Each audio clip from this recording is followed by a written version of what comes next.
Someone has asked a question that I am a beginner, first time attending such program. I am facing problem in looking into space, inner space. Kindly guide me. The problem comes from our old habit. We have become habitual and addicted to look at small things, and that's how we miss the vast. For example, if there is a white wall, huge wall of white color, and there are only 2 spots of black, small spots on that wall. If you ask anyone, what do you see here? Everyone will say, I'm seeing 2 black spots. Nobody will mention about the white wall. The spots are very small. The wall is big. But we get focused on the small things. Another example, in the night, if you see the moon and few stars, you will get focused there. There is the infinite sky. If you ask anyone, what do you see up there? Everybody will mention about the stars, about the moon. Nobody will mention about the sky. So this is our habit. We become focused on small things, and that's how we miss the real, the vast, the infinite. Same habit inside. Whenever we go inside, we look at thoughts, emotions, memories, imaginations. These are just like clouds, and we miss the sky. So it is just our old habit. We have become addicted to it, and we can change it any moment. There is no problem. It's not difficult. Just recognize to get rid of old habit. Start looking at the space, at the background, rather than small things. So when you look at the sky, really look at the sky. Knowingly try to ignore the moon and the stars. They are there, okay, but don't miss the vast sky. Similarly, we can practice here. Everybody will be dancing. Look at people, but really not focused on any particular person, but watch the whole space. A person is very small. This room is very big. So look around the people. Don't focus on anyone. So while dancing today, use this technique, and when we will sit down and with closed eyes, we will do the same thing inside. Okay, there are thoughts, perfectly fine, let them be there, no problem. But we are looking what is before the thought, what is after the thought, what is behind the thought. There is a background in which the thoughts are moving. So do not pay attention to thoughts or emotions, but pay attention to the space in which they are moving. That space is our authentic reality. That's what we are. प्यारे मित्रों, एक किसी ने सवाल पूछा है कि मैं इस शिविर में पहली बार आया हूं, इस प्रकार का प्रयोग कर रहा हूं, अंतराकाश को समझने में मुश्किल हो रही है।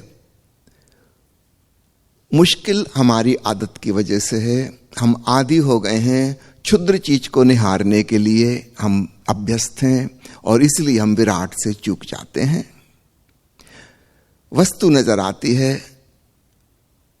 परमात्मा से वंचित रह जाते हैं।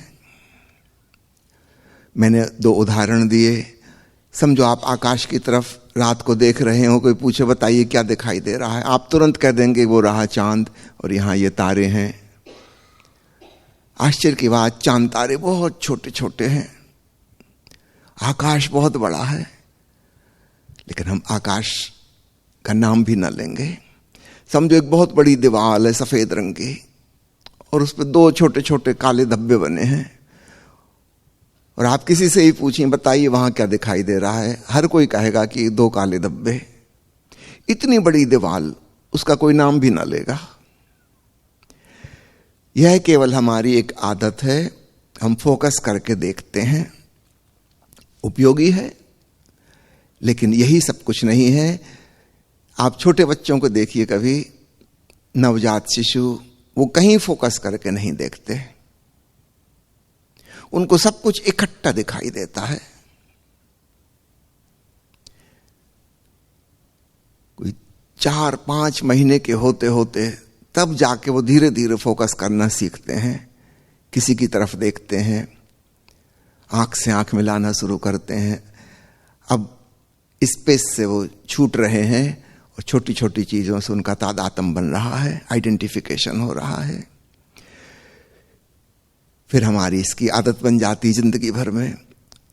इसीलिए हम क्षुद्र को पकड़ लेते हैं और विराट से चूक जाते हैं। ये सिर्फ आदत की बात है, हम किसी भी क्षण इसको चेंज कर सकते हैं। उदाहरण के लिए अभी हम कीर्तन करेंगे, नाचेंगे, आप आंख खोलकर सब तरफ देखिएगा, अन्य मित्र नाच रहे हैं, किसी पर फोकस किए बगैर ऐसा भाव करिए कि सब आपको इकट्ठे दिख रहे हैं,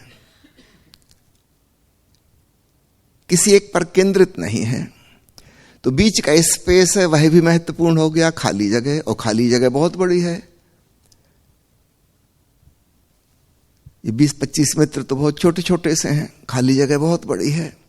आप पूर्ण का ध्यान रखिए, अंश पर से ध्यान हटा लीजिए। तो 10-15 मिनट हम इसकी प्रैक्टिस करेंगे कीर्तन करते हुए। फिर जब हम आंख बंद करके भीतर जाएंगे तो इसी प्रयोग को भीतर आप लागू करना। वहां की वस्तुएं क्या हैं भीतर मनोजगत में? विचार, कल्पनाएं, स्मृतियां, भावनाएं इत्यादि इत्यादि। ठीक है तो रहने दीजिए।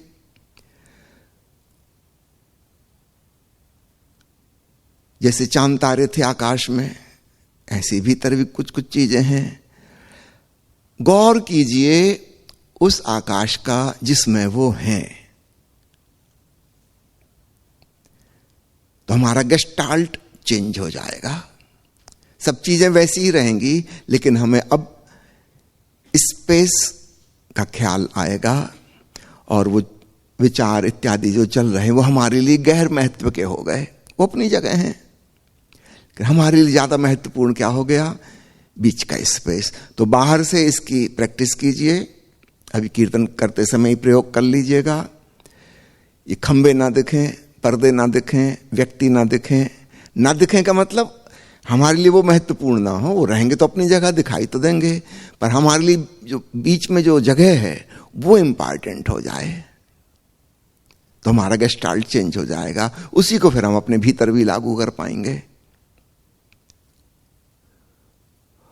भीतर का वह जो शून्य स्थान है वही हमारी आत्मा है, बाहर वही परमात्मा है, और वे दोनों अलग अलग नहीं है, वे एक ही हैं। जैसे मकान के भीतर की स्पेस और मकान के बाहर की स्पेस कोई 2 स्पेस नहीं है। जब दीवारें खड़ी नहीं हुई थी, छत नहीं ढली थी, तब भी स्पेस थी, अभी भी वैसी की वैसी है। एक दिन भवन धूल दूषित हो जाएगा, स्पेस ज्यों का त्यों रहेगा। वो कहीं खंड खंड नहीं हो गया था। जब मकान था तब भी वो अखंड ही था। तो बाहर के स्पेस को अनुभव कीजिए, भीतर के स्पेस को अनुभव कीजिए, और अंत में आप पाएंगे ये शब्द बाहर और भीतर कोई मायने नहीं रखते।